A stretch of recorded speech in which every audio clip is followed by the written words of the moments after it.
멍청하면 몸으로라도 때워야지. 그 머리로 대체 뭘 하겠니? 시어머니는 앞치마를 제 얼굴에 던지며 말했습니다. 서울대 나온 동선의 친정 식구들이 온다며 20명이 먹을 잔치상을 저 혼자 차리라고 하셨어요.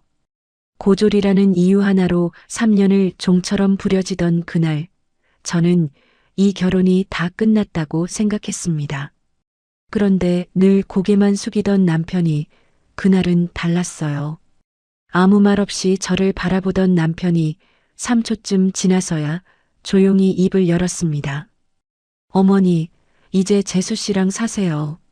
저희는 오늘 분가합니다. 그 한마디에 온 집안이 얼어붙었습니다. 그런데 정작 그 말보다 더 무서운 건 그 뒤에 벌어진 일이었어요. 시어머니가 그토록 떠받들던 서울대 며느리의 가면이 그날 그 잔치상 앞에서 한꺼풀씩 벗겨지기 시작했거든요. 대체 제 손에 무엇이 들려 있었길래 그 도도하던 동서가 사돈들 앞에서 무릎을 꿇게 됐을까요? 지금부터 그날의 이야기 처음부터 다 들려드릴게요. 사연 시작합니다.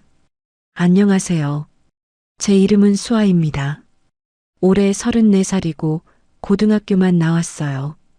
공부에는 영 소질이 없었지만 손으로 뭔가 만드는 건 어릴 때부터 참 좋아했습니다. 남편 재훈 씨를 만난 건 제가 작은 빵집에서 일할 때였어요. 단팥빵 하나 사러 오던 사람이 매일 같은 시간에 찾아오더니 어느 날 제 손을 꼭 잡더라고요. 남편 재훈은 말수는 적어도 속이 깊은 사람이었습니다. 결혼하고 3년 우리 둘 사이는 참 편했어요. 아침마다 이런 식이었거든요. 오늘 늦어? 응, 좀 늦을 것 같아. 저녁 먼저 먹어. 알았어. 운전 조심하고. 굳이 여보니 자기니 붙이지 않아도 눈빛만 봐도 무슨 말인지 아는 사이였습니다. 저는 그거 하나면 충분하다고 생각했어요. 시댁일이 아무리 서러워도 남편의 얼굴만 보면 다 견딜만 했거든요. 그 중에서도 주말에 남편이 커피를 내리고 저는 그 옆에서 반죽을 치대며 빵 굽는 게 제일 행복했어요. 각 구운 빵 냄새가 온 집안에 퍼지면 재훈 씨가 주방으로 슬그머니 들어와 이렇게 묻곤 했어요. 하나만 먼저 먹으면 안 돼? 안 돼. 식어야 더 맛있어. 치사하게 그러기야. 그렇게 티격태격하는 게 우리한테는 제일 큰 행복이었습니다. 저는 이 사람이랑이라면 어떤 일이 있어도 다 버틸 수 있겠다고 믿었어요. 그래서 시어머니가 아무리 구박을 당해도 재훈 씨한테는 웬만하면 내색하지 않았습니다. 괜히 이 사람 마음만 무거워질까 봐서요. 문제는 언제나 그 집, 시댁 문턱을 넘는 순간부터 시작됐습니다. 지난 3년 동안 저는 참 많이도 참았습니다. 명절이면 새벽부터 전을 부치고 설거지를 도맡아도 시어머니 입에서는 고맙다는 말 한 번 나온 적이 없었어요. 오히려 제가 주방에서 손에 물말을 새 없이 일하는 동안 소라는 거실 소파에 앉아 시어머니가 깎아주는 과일을 받아 먹었습니다. 그래도 저는 웃었어요. 며느리 노릇이 다 그런 거려니 시간이 지나면 언젠가는 나아지려니 하면서요. 작은 며느리 소라는 저보다 2살 어렸는데 서울대를 나왔다는 이유 하나로 시댁에서 공주 대접을 받았어요. 시어머니는 소라 이름만 나오면 목소리가 한 톤 올라가셨습니다. 우리 소라가 어떻고 우리 소라가 저떻고요. 소라도 그런 시어머니 옆에서 은근히 저를 내려다봤어요. 형님은 참 편하시겠어요. 머리 쓸 일도 없고 그저 손만 부지런히 놀리면 되니까요. 하면서 웃는 얼굴로 가시를 콕콕 받곤 했거든요. 저는 그때마다 속이 부글부글 끓었지만 그래도 큰 며느리가 참아야지 하며 못 들은 척 넘겼습니다. 그런데 저는 그 무렵부터 이상한 걸 하나 느끼고 있었어요. 소라는 서울대 나온 걸 그렇게 자랑하면서도 정작 대학 동창 이야기만 나오면 얼굴빛이 싹 변했거든요. 언젠가 제가 무심코 소라 씨 학교 후배가 우리 옆동에 산다고 했더니 소라가 들고 있던 젓가락을 툭 떨어뜨리더라고요. 그러고는 화장실에 다녀오겠다며 한참을 나오지 않았습니다. 그때는 그냥 넘겼어요. 사람이 놀랄 수도 있으니까요. 그런데 지금 와서 생각해보면 그 순간이 모든 일의 시작이었습니다. 저는 그날 밤 왠지 모르게 잠이 오지 않았어요. 소라의 그 하얗게 질린 얼굴이 자꾸만 눈앞에 어른거렸거든요. 시아버지 생신이 있던 그해 봄이었습니다. 저는 아침 8시부터 장을 보고 상을 차렸어요. 시어머니는 손님을 20명은 부를 거라며 갈비찜에 잡채에 전까지 손이 많이 가는 음식만 골라 시키셨습니다. 그래도 저는 군말 없이 소매를 걷어붙였어요.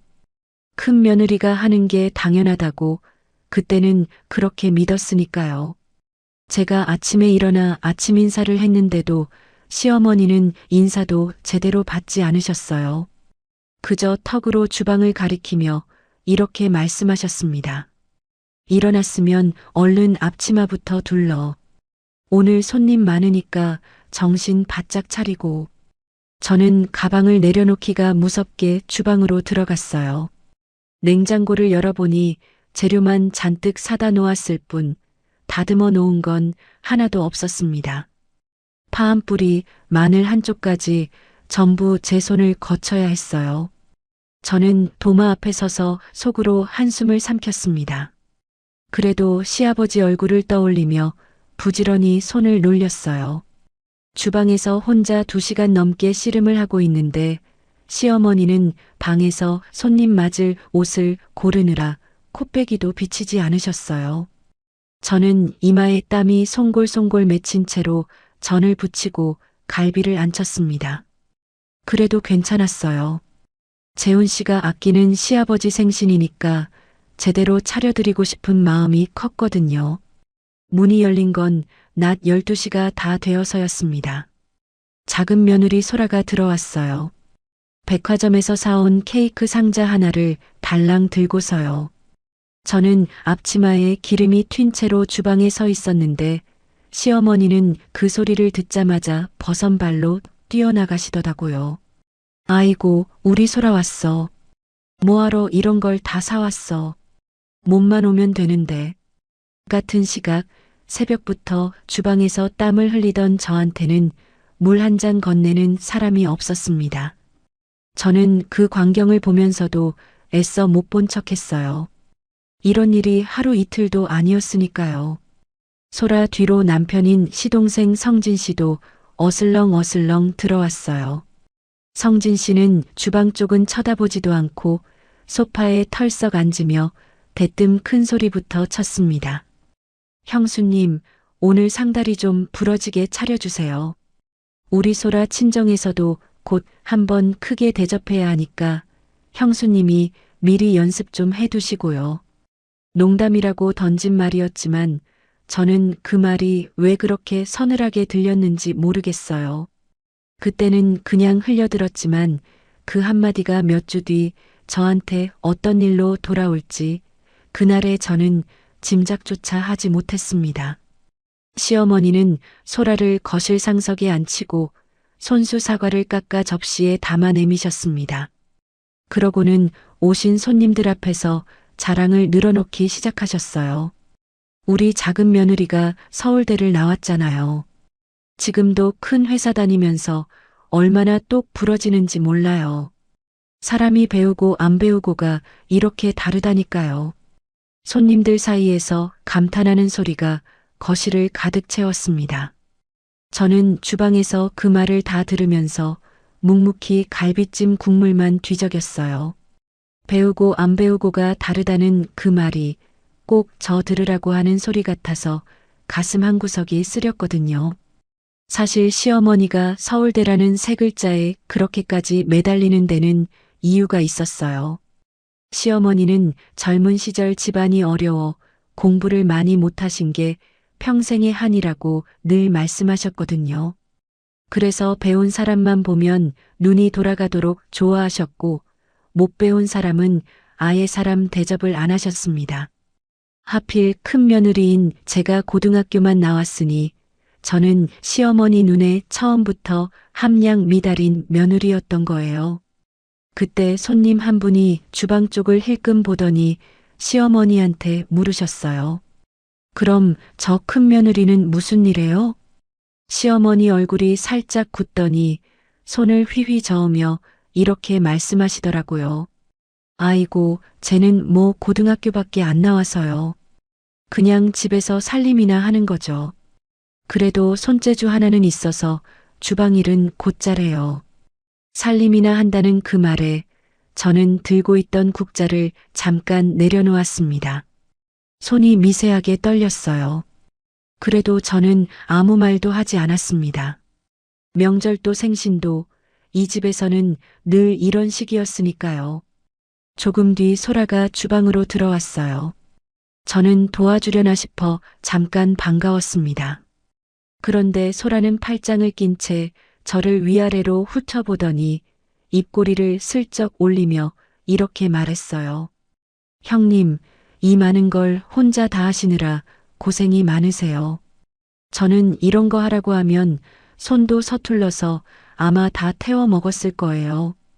형님은 이런 게 딱 체질이신가 봐요. 겉으로는 걱정하는 말 같았지만 저를 주방대기 취급하는 가시가 콕콕 박혀 있었어요. 저는 애써 웃으며 대꾸했습니다. 체질은 무슨, 그냥 누구든 하긴 해야 하니까 하는 거지. 소라는 별말 없이 자기는 케이크나 예쁘게 올려놓겠다며 거실로 나갔어요. 정작 손 하나 까딱 안 하면서 생색은 다 내고 나가는 그 뒷모습을 보는데 속이 부글부글 끓었습니다. 상을 다 차리고 나서야 저도 겨우 식탁 끄트머리에 엉덩이를 붙였어요.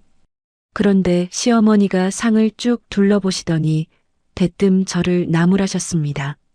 예, 갈비찜이 왜 이렇게 싱거워. 서울대 나온 애가 했으면 간이라도 딱딱 맞췄을 텐데. 이래서 배운 사람이 다른 거야. 손님들 앞에서 그런 말을 들으니 얼굴이 화끈거렸어요. 갈비찜은 조금 전까지만 해도 다들 맛있다고 젓가락을 바삐 놀리던 음식이었거든요. 그래도 저는 고개를 숙인 채 죄송하다고만 했습니다. 그때 제 옆에 앉아있던 재훈 씨가 젓가락을 잠깐 멈췄어요. 저는 이 사람이 한마디만 해주기를 마음속으로 간절히 바랐습니다. 그런데 재훈 씨는 결국 낮은 목소리로 이렇게 말할 뿐이었어요. 엄마, 그만하세요. 맛있기만 한데요. 그 말이 고맙긴 했지만 어딘가 힘이 없었습니다.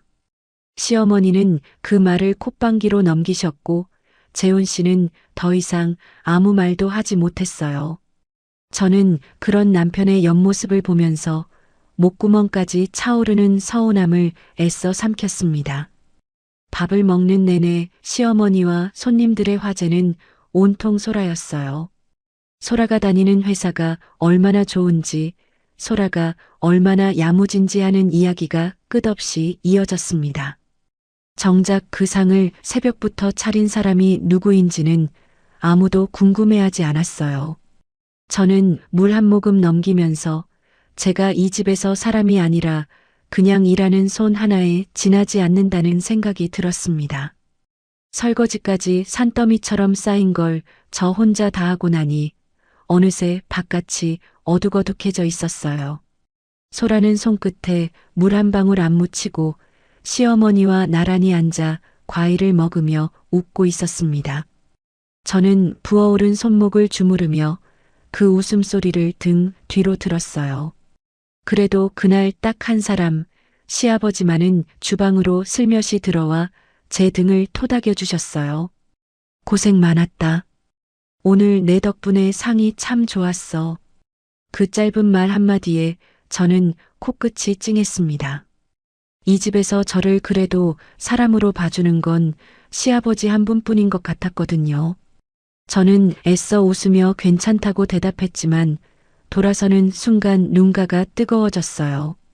그날 집으로 돌아오는 차 안에서 재훈 씨가 미안했는지 제 손을 슬쩍 잡았어요. 오늘 고생 많았어.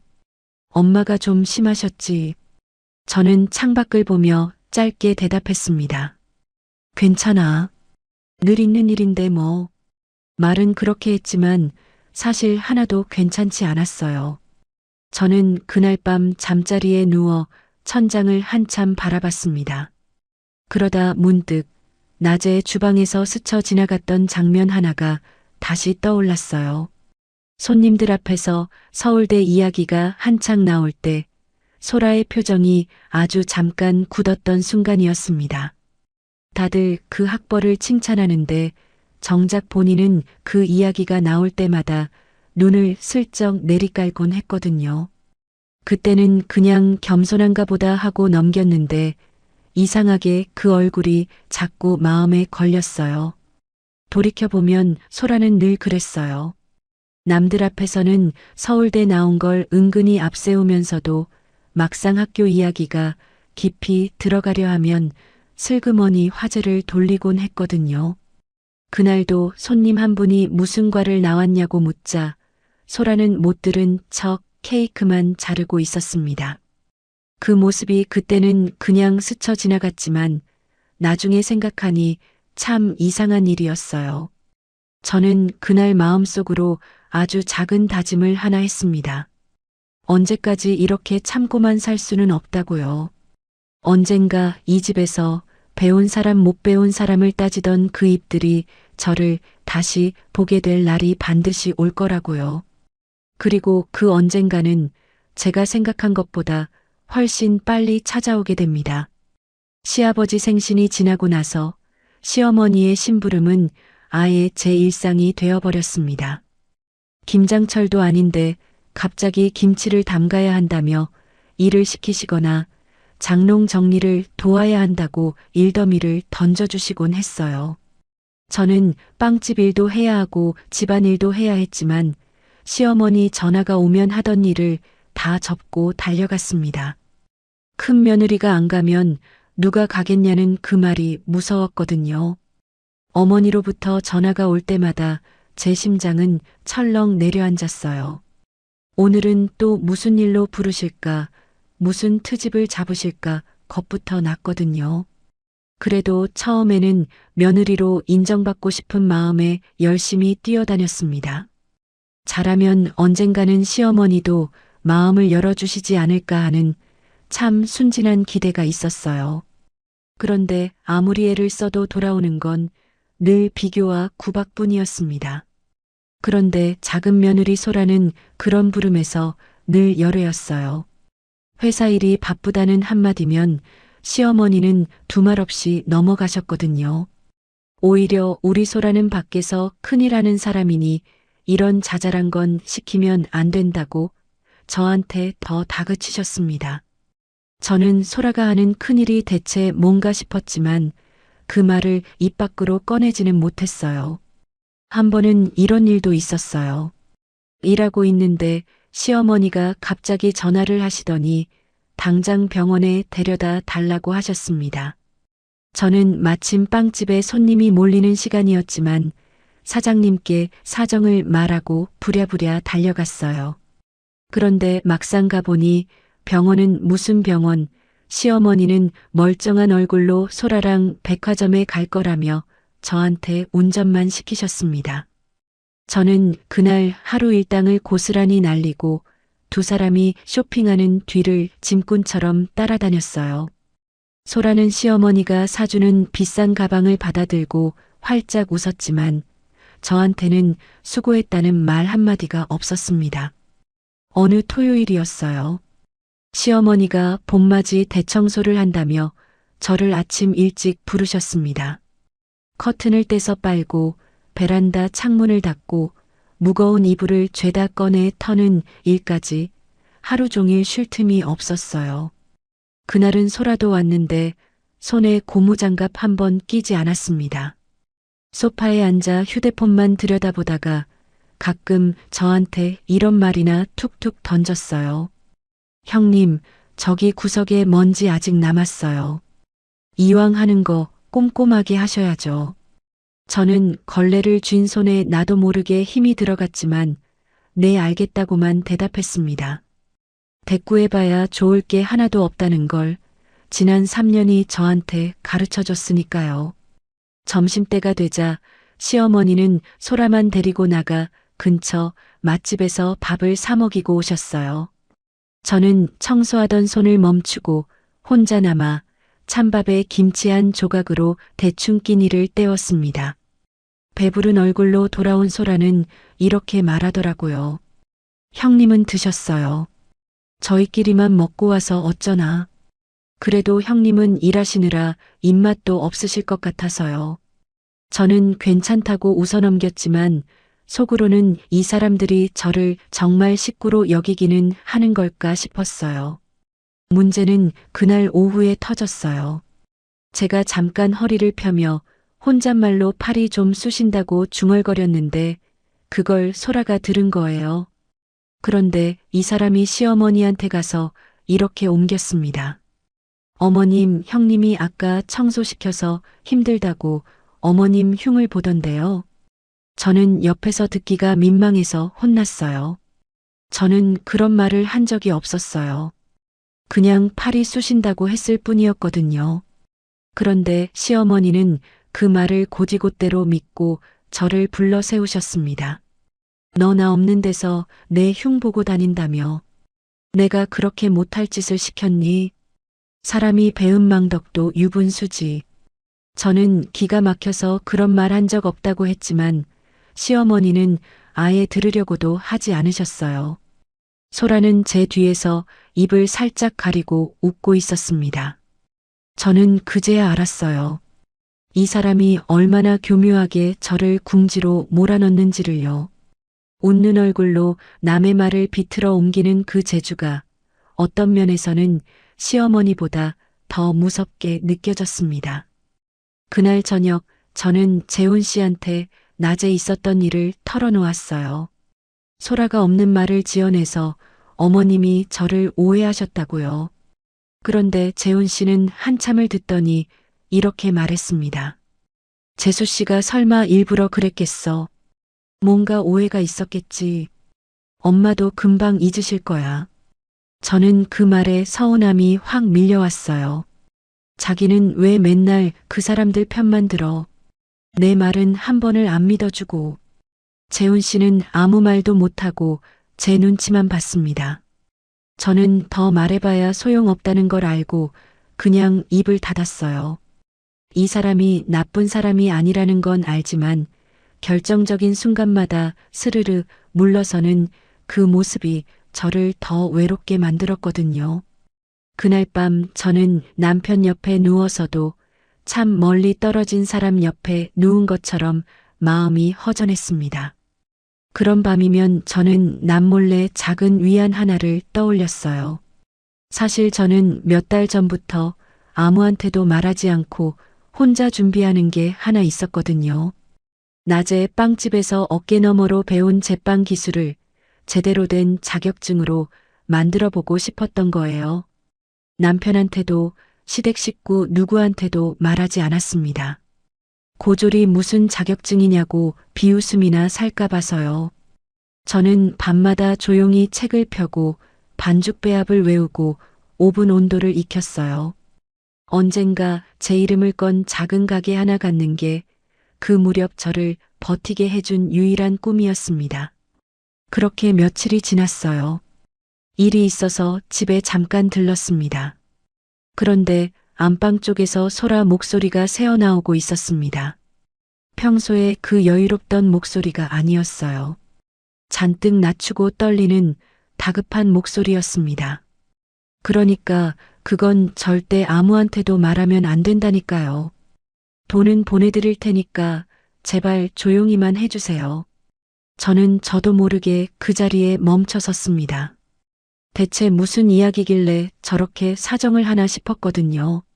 잠시 뒤 통화를 끝낸 소라가 방에서 나오다가 저와 딱 마주쳤어요. 소라 손에는 두툼한 서류 봉투가 들려 있었는데 저를 보자마자 흠칫 놀라며 그걸 황급히 등 뒤로 숨기더라고요. 형님, 언제 오셨어요? 사람이 오면 인기척이라도 내셔야죠. 소라 목소리가 미세하게 떨리고 있었어요. 늘 저를 내려다보던 그 도도한 얼굴이 그 순간만큼은 겁먹은 아이처럼 보였습니다. 저는 아무것도 못 들은 척 반찬통을 내밀며 웃어 보였어요. 그런데 소라는 봉투를 등 뒤에 감춘 채 어서 통을 놓고 가라는 듯 저를 문 쪽으로 몰았습니다. 평소 같으면 형님 커피라도 하자며 생색을 냈을 사람인데 그날은 제가 신발을 신기도 전에 현관문을 반쯤 열어두고 있었어요. 뭔가를 저한테 들킬까봐 안절부절 못하는 게 눈에 훤히 보였습니다. 집을 나와 엘리베이터를 기다리는데 심장이 이상하게 쿵쿵 뛰었어요. 서울대 나온 그 잘난 동서가 대체 누구한테 무슨 돈을 보내며 그렇게 빌고 있었던 걸까요? 그리고 등 뒤로 숨긴 그 두툼한 봉투 안에는 무엇이 들어 있었던 걸까요? 그날 밤 저는 재훈 씨한테 낮에 본 걸 조심스레 이야기했어요. 소라가 누군가한테 돈을 보내면서 조용히 해달라고 사정하더라고요. 그런데 재훈 씨는 대수롭지 않게 넘겼습니다. 회사 일로 뭐 급한 게 있었겠지.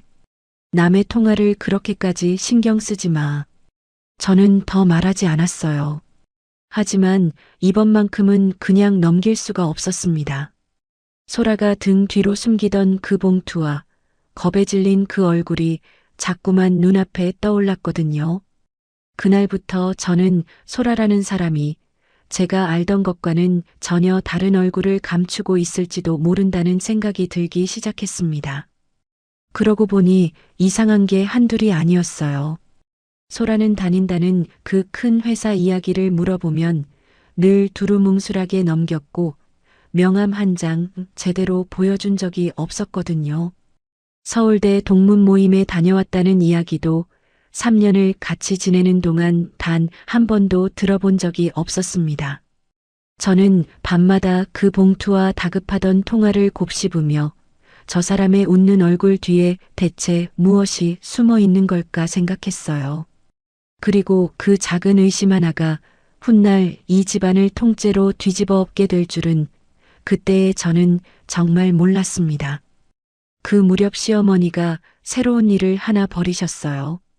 소라 친정 식구들을 집으로 초대해서 크게 한상 대접하겠다는 거였습니다. 알고 보니 소라 친정 부모님이 곧 결혼기념일을 맞으신다며 사돈댁을 제대로 대접해서 우리 집안 체면을 세워야 한다는 거였어요. 시어머니는 그 이야기를 하면서 유독 신이 나 있었습니다.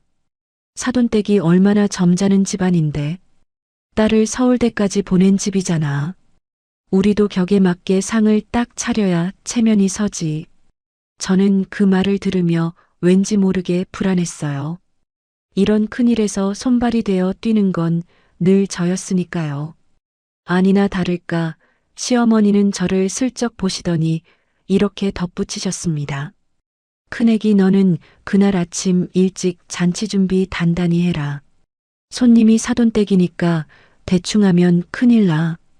저는 문득 몇 주 전 성진 씨가 웃으며 던졌던 말이 떠올랐어요. 소라 친정에서도 곧 한번 크게 대접해야 하니 미리 연습해 두라던 그 말이요. 그게 농담이 아니라 이미 정해진 수순이었다는 걸 저는 그제야 알았습니다. 결국 남의 집 경사에 저만 죽어나게 생긴 거였어요. 시어머니는 한번 신이 나면 끝이 없으셨어요. 사돈댁 상에 올릴 음식 가짓수를 손가락으로 꼽아가며 늘어놓으시더니 마지막에 이런 말까지 덧붙이셨습니다. 너희 친정처럼 소박하게 차렸다간 큰 코 다친다. 사돈댁은 우리랑 격이 다른 집안이야. 알겠니? 저희 친정은 넉넉하진 않아도 참 화목한 집이었어요. 그런 친정을 소박하다는 말로 은근히 낮추시는데 저는 가슴이 저릿했습니다. 하지만 그 자리에서 제 친정 이야기를 꺼냈다간 무슨 소리를 들을지 몰라 그저 입술만 깨물었어요. 시어머니가 부르는 음식 가짓수만 20가지가 넘었습니다. 갈비찜에 잡채에 각종전, 나물에 생선구이에 후식까지 어느 것 하나 손이 덜 가는 게 없었어요. 그걸 저 혼자 새벽부터 다 차려야 한다고 생각하니 눈앞이 아득했습니다. 그런데도 시어머니는 사람을 부르자는 말은 입도 뻥긋 못하게 하셨어요. 남의 손 빌리면 정성이 없어 보인다면서요. 정작 그 정성은 오롯이 제 몸을 갈아 넣어야 나오는 거였는데 말이에요. 소라는 한술 더 떴습니다.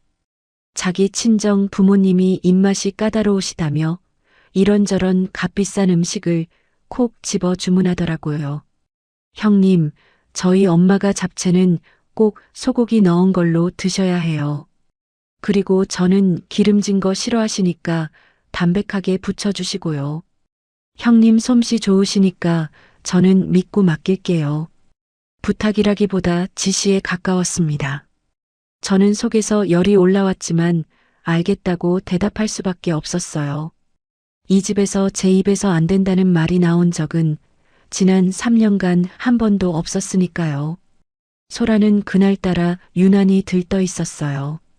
자기 친정이 얼마나 대단한 집안인지, 아버지가 무슨 일을 하시고 어머니가 어느 모임에 나가시는지를 묻지도 않았는데 줄줄이 늘어놓았습니다. 그러면서 저를 힐끗 보더니 이렇게 말하더라고요. 형님도 이번 기회에 우리 친정 분위기 좀 보고 배우세요. 사람이 어떤 집에서 자랐는지가 다 티가 나잖아요. 저는 그 말이 무슨 뜻인지 단번에 알아들었어요. 저를 별 볼 일 없는 집딸로 깔보는 소리였거든요. 그런데 참 이상하죠. 그렇게 자기 배경을 자랑하고 싶어 안달하던 사람이 정작 자기가 나왔다는 학교 이야기만 나오면 왜 그렇게 도망치기 바빴을까요? 그런데 그 잔치를 준비하던 며칠 사이에 저는 아주 이상한 장면을 하나 목격하게 됩니다. 그날도 저는 잔치에 쓸 그릇을 미리 챙겨두려고 집에 갔어요. 마침 시어머니의 오랜 친구분이 놀러와 계셨는데 그 옆에 젊은 여자분이 한 명 같이 앉아 있었습니다. 시어머니 친구분의 조카라고 했어요. 그런데 이야기를 듣다 보니 그 조카분도 서울대를 나왔다는 거였습니다. 시어머니는 신이 나서 소라를 불러 앉히셨어요. 둘이 같은 학교 나왔으니 얼마나 반갑겠냐면서요. 그런데 그때부터 소라 표정이 조금씩 이상하게 굳기 시작했습니다. 조카분이 반갑게 물었어요. 어머, 반가워요. 저는 경영학과 나왔는데 어느 과세요? 몇 학번이세요? 간단한 질문이었는데 소라는 얼른 대답을 못했어요. 잠깐 뜸을 들이더니 자기는 워낙 오래돼서 학번이 가물가물하다며 얼버무렸습니다. 서울대를 그렇게 자랑스러워하던 사람이 정작 자기 학번은 기억을 못한다는 게 저는 참 이상하게 들렸어요. 조카분은 별 생각 없이 이야기를 이어갔습니다. 자기가 배운 어느 유명한 교수님 이야기를 꺼내며 소라도 그 수업을 들었냐고 물었어요. 그런데 소라는 그 교수님 이름을 난생 처음 듣는 사람처럼 눈만 껌뻑였습니다. 같은 학교를 비슷한 시기에 다녔다면 모를 수가 없는 분이었는데도요. 옆에서 지켜보던 시어머니 표정도 조금씩 어색해지기 시작했어요. 그러자 조카분이 고개를 살짝 갸웃하며 다시 물었습니다. 그래도 관은 기억나시죠? 혹시 그럼 도서관 앞에 그 큰 느티나무 아직 있는지 아세요? 저희 다닐 때는 다들 거기서 만나고 그랬는데. 소라 얼굴이 하얗게 질렸습니다. 그 학교를 정말 다닌 사람이라면 모를 리 없는 이야기였을 텐데 소라는 그게 어디였더라 하며 눈동자만 이리저리 굴렸어요. 그러더니 갑자기 속이 안 좋다며 화장실로 도망치듯 들어가 버렸습니다. 거실에는 묘한 침묵이 흘렀어요. 시어머니는 서둘러 다른 이야기로 화제를 돌리셨지만 조카분은 뭔가 이상하다는 표정을 끝내 감추지 못했습니다. 저는 주방 문 앞에서 그 광경을 처음부터 끝까지 다 지켜보고 있었어요. 그리고 그 순간 확신했습니다. 소라가 서울대를 나왔다는 그 말에는 분명히 무슨 문제가 있다고요. 일하러 돌아오는 길에도 그 장면이 머릿속을 떠나지 않았어요. 소라가 화장실에서 한참 만에 나왔을 때 아무 일도 없었던 것처럼 다시 태연하게 웃고 있던 그 얼굴이 오히려 더 소름 끼쳤거든요. 저 사람은 대체 무엇을 그렇게 필사적으로 감추고 있는 걸까? 그 물음이 하루 종일 저를 따라다녔습니다. 그날 밤 저는 재훈 씨한테 낮에 있었던 일을 이야기했어요. 소라가 같은 학교 나온 사람 앞에서 아무것도 대답을 못하고 도망치듯 자리를 피했다고요. 자기, 소라 진짜 서울대 나온 거 맞아. 아무리 봐도 이상해. 재훈 씨는 잠깐 생각하더니 이렇게 말했습니다. 에이, 설마. 결혼할 때 졸업증명서도 보고 그랬을 텐데. 당신이 소라를 미워하니까 자꾸 그렇게 보이는 거 아니야. 저는 그 말에 조금 발끈했어요. 내가 미워서 그러는 게 아니라 진짜로 이상하니까 그러는 거지. 자기는 왜 늘 소라 편만 들어. 하지만 재훈 씨는 더 이상 대꾸하지 않고 그냥 돌아 누웠습니다. 저는 어두운 천장을 보며 생각했어요. 아무도 믿어주지 않는다면 결국 내가 직접 알아보는 수밖에 없다고요. 며칠 뒤 저는 답답한 마음에 친정 엄마한테 전화를 걸었어요. 시댁에서 있었던 일을 다 털어놓지는 못하고 그냥 요즘 마음이 많이 힘들다고만 했습니다. 엄마는 한참을 조용히 듣더니 이렇게 말씀하셨어요. 우리 딸 얼마나 참았으면 엄마한테 그런 소리를 다 하니. 그래도 너무 혼자 끙끙 앓지는 마라. 사람은 언젠가 다 제자리를 찾게 돼 있어. 저는 그 말에 눈물이 핑 돌았습니다. 시댁에서는 사람 취급도 못 받는 제가 엄마한테는 여전히 세상에서 제일 귀한 딸이었으니까요. 저는 전화를 끊고 속으로 다짐했어요. 언젠가 반드시 엄마 앞에 떳떳하게 서는 딸이 되겠다고요. 그날 이후로 저는 소라의 말과 행동을 하나하나 눈여겨보기 시작했습니다. 그러자 그동안 그냥 지나쳤던 조각들이 하나둘 맞아떨어지기 시작했어요. 등 뒤로 황급히 숨기던 봉투, 돈을 보내며 조용히 해달라고 사정하던 통화, 그리고 같은 학교 사람 앞에서 하얗게 질리던 그 얼굴까지요. 저는 어렴풋이 느꼈습니다. 이 모든 조각이 하나의 그림으로 맞춰지는 날, 이 집안의 저울추가 완전히 뒤집힐 거라는 걸요. 저는 그날부터 소라가 등 뒤로 감췄던 그 봉투가 자꾸 마음에 걸렸어요. 그 안에 든 것만 확인할 수 있다면 이 모든 의문이 한 번에 풀릴 것 같았거든요. 그래서 저는 서두르지 않고 조용히 때를 기다리기로 했습니다. 잔칫날 온 식구가 한자리에 모이는 그날이 오면 어떤 식으로든 진실이 드러날 거라고 그렇게 믿으면서요. 그리고 그 조각들이 한자리에 모이는 순간은 제 생각보다 훨씬 가까이 다가와 있었습니다.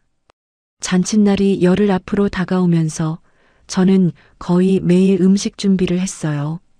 미리 장을 봐두고 녹그릇을 닦고 큰 냄비를 꺼내 씻는 일까지 전부 제 몫이었습니다. 시어머니는 옆에서 이거 해라 저거 해라 지시만 하셨고 소라는 얼굴 한번 비치지 않았어요. 회사 일이 바쁘다는 핑계였지만 저는 소라가 그 조카분 일이 있고 나서부터 부쩍 시댁을 피한다는 걸 느끼고 있었습니다. 그러면서도 잔치 준비에 참견하는 건 빠지지 않았어요. 소라는 하루가 멀다 하고 저한테 전화를 걸어 이것도 신경 써라, 저것도 빠뜨리지 마라 잔소리를 늘어놓았습니다. 정작 손 하나 안 대는 사람이 말이에요. 하루는 이런 전화까지 왔어요. 형님, 우리 친정 식구들 오시는데 그릇이 너무 촌스러우면 안 돼요. 좀 좋은 걸로 새로 준비해 주실 수 있죠? 저는 어이가 없었지만 알겠다고 대답하고 전화를 끊었어요. 그러고는 며칠째 쌓인 피로에 주방 의자에 털썩 주저앉았습니다. 손목은 퉁퉁 부었고 허리는 제대로 펴지지도 않았어요. 그런데도 이 집에서 제 고생을 알아주는 사람은 단 한 명도 없었습니다. 그날도 저는 안방 장롱에서 손님상에 쓸 이불을 꺼내고 있었어요. 그런데 장롱 칸에서 이불을 잡아당기는 순간 그 위에 얹혀 있던 서류 봉투 하나가 툭 하고 제 발밑으로 떨어졌습니다. 소라가 언젠가 등 뒤로 황급히 숨기던 바로 그 두툼한 봉투였어요. 저도 모르게 심장이 쿵 내려앉았습니다. 봉투 입구가 벌어지면서 안에 있던 서류 몇 장이 바닥에 흩어졌어요. 저는 얼른 주우려고 몸을 숙였는데 그 순간 종이 위에 적힌 글자들이 눈에 들어왔습니다. 저는 그 자리에서 그대로 얼어붙고 말았어요. 한 장은 어느 낯선 지방 전문대학의 이름이 적힌 서류였습니다. 소라가 그렇게 자랑하던 서울대가 아니라 저는 이름도 처음 들어보는 학교였어요. 그리고 다른 한 장에는 더 이상한 글자가 찍혀 있었습니다. 졸업증명서 제작이라는 5글자와 어느 업체의 전화번호였어요. 저는 그게 무슨 뜻인지 단번에 알아차렸어요. 제작이라는 건 없는 걸 돈 주고 새로 만들어낸다는 말이잖아요. 그러니까 소라가 그렇게 내세우던 서울대 졸업장은 어디선가 돈을 주고 가짜로 찍어낸 종이었던 겁니다. 손이 부들부들 떨렸어요. 등 뒤로 숨기던 봉투, 돈을 보내며 조용히 해달라고 빌던 통화, 같은 학교 사람 앞에서 하얗게 질리던 얼굴, 흩어져 있던 조각들이 그 순간 하나로 딱 맞아떨어졌습니다. 머릿속이 하얘졌어요. 그동안 이 집에서 저는 고졸이라는 이유 하나로 사람 취급도 못 받았는데 정작 배웠다고 떠받들어지던 소라는 그 학벌부터가 새빨간 거짓말이었던 겁니다. 저는 참 억울해서 눈물이 핑 돌았어요. 진짜와 가짜가 이렇게 뒤바뀐 채로 저는 3년을 죄인처럼 고개 숙이고 살아온 거였으니까요. 그런데 이상하게도 저는 그 서류를 당장 들고 나가 소라 앞에 던지고 싶은 마음이 들지는 않았어요. 그렇게 했다간 소라는 어떻게든 발뺌을 할 테고 시어머니는 오히려 저더러 남의 물건을 뒤졌다고 몰아세울 게 뻔했으니까요. 이 집에서는 진실을 손에 쥐고도 방법이 서툴면 도리어 제가 당한다는 걸 저는 지난 3년 만에 뼈저리게 배웠습니다. 그래서 저는 이를 악물고 참았어요. 지금은 아직 때가 아니라고 조용히 기다리자고 스스로를 다독였습니다. 바로 그때 현관 쪽에서 인기척이 들렸어요. 저는 심장이 터질 것처럼 뛰는 걸 억누르며 흩어진 서류를 재빨리 봉투에 도로 넣었습니다. 그런데 다시 장롱 위에 올려두려는 그 짧은 순간 저는 저도 모르게 휴대폰을 꺼내 그 업체 전화번호와 학교 이름을 사진으로 딱 한 장 찍었어요. 왜 그랬는지는 저도 잘 모르겠어요. 그냥 이건 언젠가 반드시 필요할 거라는 직감이 들었거든요. 방으로 들어온 사람은 시어머니였어요. 다행히 제가 서류를 본 건 눈치채지 못하셨습니다. 저는 아무 일도 없었던 척 이불을 마저 개켰어요. 하지만 그날 이후로 소라를 보는 제 마음은 예전과는 완전히 달라져 있었습니다. 그날 저녁 온 식구가 시댁에 모여 잔치 준비를 의논했어요. 남편이 저를 안쓰럽게 보더니 조심스럽게 입을 열었습니다. 엄마, 상차림이 너무 많아요. 이번엔 사람을 좀 쓰든지 음식 몇 개는 사서 하면 안 될까요? 수아 혼자 다 하기엔 무리예요. 그 말이 떨어지기가 무섭게 시어머니 표정이 싹 바뀌었어요. 그러더니 갑자기 가슴을 부여잡고 소파에 픽 쓰러지시는 거예요. 아이고, 내가 못 살아. 자식이 애미 말을 이렇게 무시하다니. 아이고, 가슴이야. 온 식구가 놀라서 시어머니한테 우르르 달려갔습니다. 형, 뭐 하고 있어? 어서 엄마 병원 모셔야지. 성진 씨가 다급하게 소리쳤어요. 재훈 씨는 새파랗게 질려서 엄마를 부축했고 성진 씨는 주방으로 물을 뜨러 갔습니다. 그런데 저는 그 난리통에 이상한 걸 하나 봤어요. 쓰러진 척하던 시어머니가 슬그머니 눈을 뜨고 식구들이 얼마나 놀랐는지 슬쩍 살피시는 거였습니다. 저와 눈이 딱 마주치자 시어머니는 다시 얼른 눈을 감고 앓는 소리를 내셨어요. 저는 그 순간 등골이 서늘해졌습니다. 이 집에서 시어머니가 원하는 걸 얻어내는 방법이 무엇인지 그날 똑똑히 알게 됐거든요. 아프지도 않으면서 아픈 척, 쓰러지지도 않으면서 쓰러진 척. 그렇게 식구들 마음을 쥐고 흔드는 사람이었어요. 저는 문득 무서운 생각이 하나 들었어요.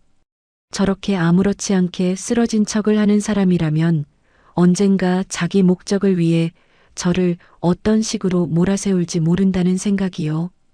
그리고 그 서늘한 예감은 얼마 지나지 않아 정말 끔찍한 형태로 들어맞게 됩니다. 결국 사람을 쓰자던 이야기는 쏙 들어가고 20가지가 넘는 잔치상은 그대로 저 혼자 차리는 걸로 정해졌습니다.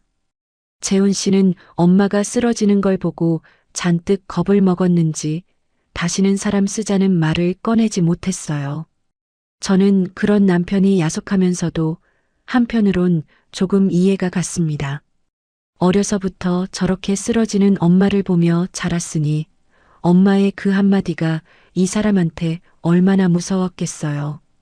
그래도 그날 저는 참 외로웠습니다. 이 집에서 제 편은 정말 한 사람도 없구나 싶었거든요. 그날 밤 저는 남편한테 낮에 본 서류 이야기를 꺼낼까 말까 한참을 망설였어요.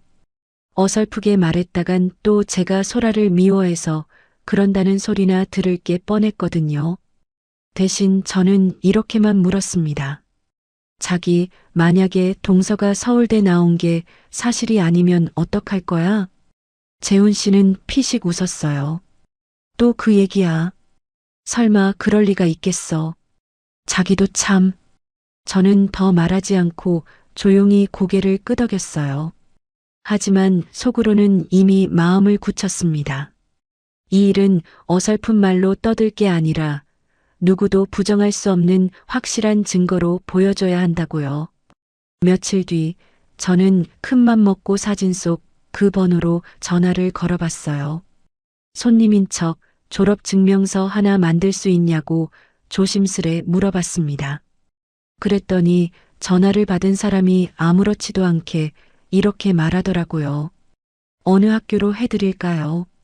서울에 있는 유명한 대학들도 다 됩니다. 아주 감쪽같이 만들어드려요. 저는 수화기를 든 손이 다 떨렸어요. 소라가 바로 이 업체에서 서울대 졸업장을 사서 만들었다는 게 그 한마디로 분명해졌으니까요. 저는 그 통화 내용을 조용히 녹음해 두었습니다. 그리고 서류에 적혀 있던 그 낯선 지방 전문대학 이름도 따로 적어 두었어요. 이 2가지만 있으면 아무리 시어머니라도 두 눈으로 보고 부정할 수는 없을 테니까요.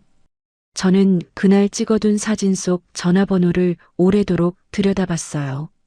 이 번호로 전화 한 통만 걸면 소라가 감춰온 진실의 실마리를 잡을 수 있을 것 같았거든요. 저는 잔칫날까지 조용히, 아주 조용히 준비하기로 했습니다. 그날 그 많은 사람들 앞에서 진짜와 가짜가 뒤바뀐 이 집의 저울을 제 손으로 바로잡겠다고요. 밤마다 저는 낮에는 잔치상 준비를, 그리고 남몰래 제빵 자격증 공부를 이어갔어요.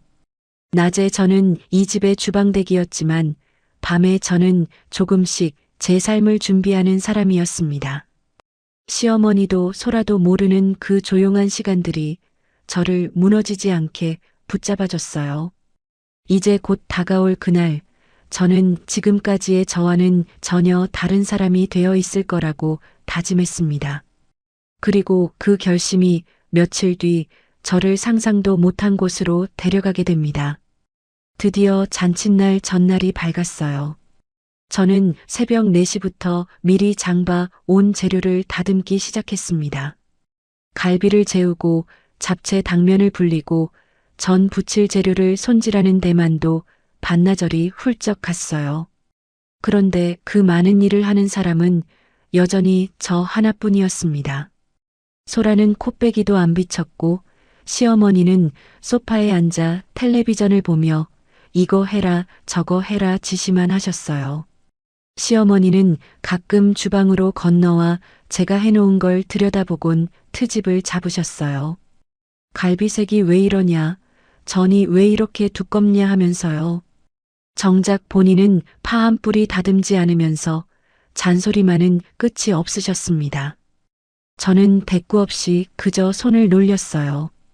온몸에서 기름 냄새가 배어나오고 서 있는 다리가 후들거렸지만 이 상을 무사히 차려내는 것 말고는 아무 생각도 할 수가 없었거든요. 20가지가 넘는 음식을 혼자 만든다는 건 해본 사람만 아는 고된 일이에요. 큰 솥에 물을 올리고 부침개를 부치고 나물을 무치고 생선을 굽고 그 사이사이 산더미 같은 설거지까지 하다 보면 앉을 틈이 단 1분도 없었습니다. 그날 저는 아침부터 저녁까지 물 한 모금 제대로 못 넘기고 일만 했어요. 오후가 되어서야 소라가 잠깐 얼굴을 비쳤어요. 그런데 앞치마를 두르기는커녕 팔짱을 낀 채 주방을 한 바퀴 휘 둘러보더니 이러더라고요. 형님, 우리 엄마가 손이 좀 크셔서 이 정도로는 부족할 텐데요. 잡채도 좀 더 넉넉하게 하시는 게 좋지 않을까요? 그러고는 정작 국자 한 번 잡지 않고 시어머니 옆에 가서 과일이나 집어 먹었습니다. 저는 그 모습을 보면서 사람이 어쩌면 저렇게까지 뻔뻔할 수 있나 싶었어요. 점심때가 지나자 저는 정말 손끝 하나 까딱할 힘이 없었어요. 아침도 못 먹고 내리 일만 했으니까요. 저는 큰 마음을 먹고 시어머니께 조심스럽게 여쭤봤습니다. 어머님, 저 혼자서는 도저히 내일까지 이걸 다 못할 것 같아요. 동서한테 잠깐이라도 좀 도와달라고 하면 안 될까요? 그 말이 끝나기가 무섭게 시어머니 얼굴이 험악하게 일그러졌어요. 뭐라고? 지금 우리 소라한테 이구준 일을 시키자는 거니? 걔가 어떤 앤데? 서울대 나와서 큰 회사 다니는 애를 주방에서 기름 냄새나 맡게 해. 저는 소라도 같은 식구인데 조금은 도울 수 있지 않냐고 기어들어가는 목소리로 말했어요. 그러자 시어머니가 자리에서 벌떡 일어나시더니 손가락으로 제 이마를 툭툭 밀며 이렇게 쏘아붙이셨습니다. 머리에 든 게 없으면 몸으로라도 떼어야 할 거 아니야. 멍청하면 몸으로 떼우는 거야. 그 못 배운 머리로 대체 뭘 하겠다고. 넌 그저 손발이나 놀리면 되는 거야. 저는 그 자리에서 온몸이 얼어붙었어요. 사람을 이렇게까지 짓밟을 수 있구나 싶어서 숨이 턱 막혔습니다. 눈앞이 캄캄해지고 손이 부들부들 떨렸어요. 그때 마침 안방에서 나온 소라가 그 광경을 보고는 입꼬리를 슬쩍 올리며 한마디를 보탰습니다. 어머님도 참, 형님이 뭐 그런 거 하시라고 시집 오신 거 아니겠어요. 형님, 너무 서운해하지 마세요. 다 형님 위해서 하시는 말씀이잖아요. 위로하는 척하면서 제 상처에 소금을 뿌리는 그 말투가 저는 시어머니 막말보다 더 소름 끼쳤어요.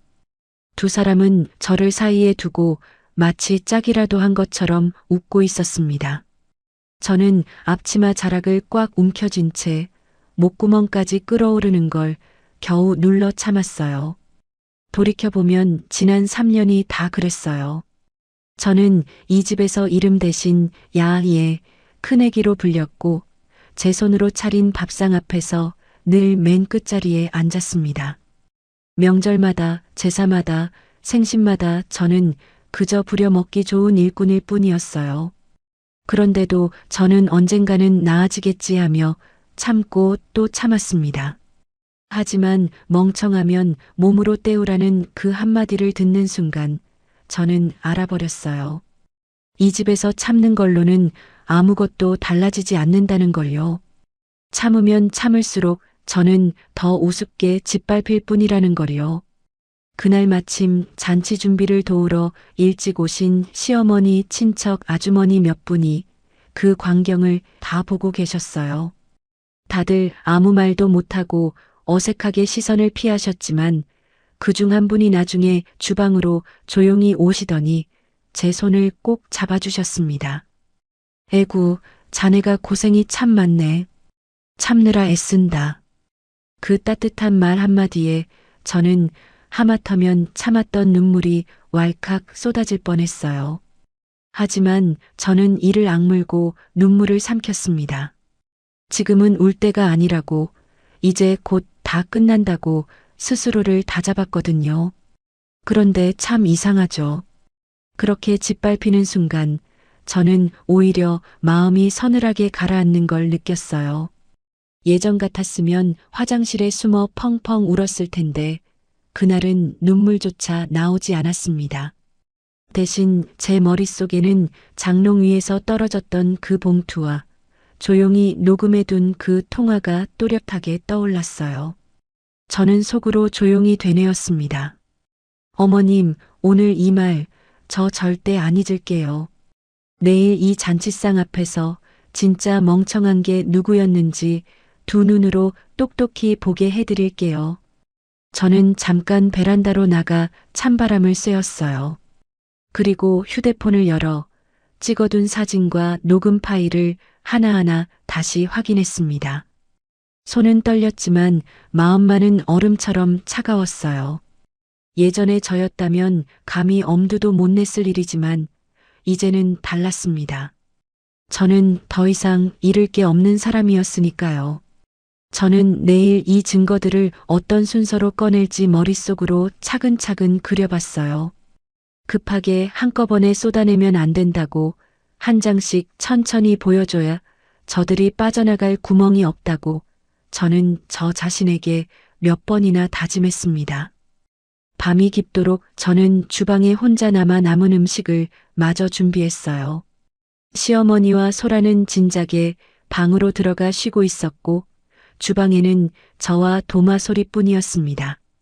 손끝은 갈라지고 발은 퉁퉁 부었지만 저는 이상하게도 힘이 났어요. 이 긴 밤이 지나고 나면 저는 더 이상 예전의 제가 아닐 테니까요. 그러고 보니 낮 내내 재훈 씨는 회사에 있어서 그 수모를 저는 오롯이 혼자 감당해야 했더라고요. 밤늦게 준비를 대충 마치고 방에 들어오니 재훈 씨가 걱정스러운 얼굴로 저를 맞았어요. 제 얼굴이 하얗게 질린 걸 보고는 무슨 일이 있었냐고 물었습니다. 저는 낮에 시어머니한테 들은 말을 담담하게 전했어요. 멍청하면 몸으로 때우라고 하셨다고요. 재훈 씨 얼굴이 벌겋게 달아올랐습니다. 엄마가 진짜 그렇게 말했어. 아무리 그래도 어떻게 사람한테 그런 말을 해. 재훈 씨는 당장 엄마한테 항의를 해야겠다며 일어나려 했어요. 저는 그 손을 가만히 붙잡았습니다. 지금 전화해봐야 시어머니는 또 자기가 언제 그랬냐며 발뺌하거나 아니면 가슴을 부여잡고 쓰러지는 척을 할 게 뻔했거든요. 그래봐야 상황만 더 나빠질 뿐이었어요. 저는 남편을 가만히 바라봤어요. 자기가 화내줘서 고마워. 근데 이번엔 자기가 먼저 나서지 말고 그냥 옆에서 지켜봐줘. 내일 잔칫날 내가 알아서 할 게 있어. 재훈 씨는 그게 무슨 말이냐고 물었지만 저는 그저 옅게 웃기만 했습니다. 자세한 건 말하지 않았어요. 말해봐야 이 사람은 또 말리려 들 게 뻔했으니까요. 재훈 씨는 걱정스러운 얼굴로 제 손을 잡았어요. 무슨 일을 벌이려는 건지는 몰라도 무리하지는 말라고요. 저는 고개를 끄덕이며 이렇게만 말했습니다. 걱정 마. 나 이제 예전의 내가 아니야. 그 말에 재훈 씨는 잠시 저를 물끄러미 바라봤어요. 3년을 함께 살면서 제 입에서 그렇게 단단한 말이 나온 건 그날이 처음이었거든요. 그날 밤 저는 잠자리에 누워 내일 있을 일을 하나하나 머릿속으로 그려봤어요. 사진과 녹음 파일, 그리고 제가 적어둔 그 학교 이름. 필요한 건 이미 다 제 손 안에 있었습니다.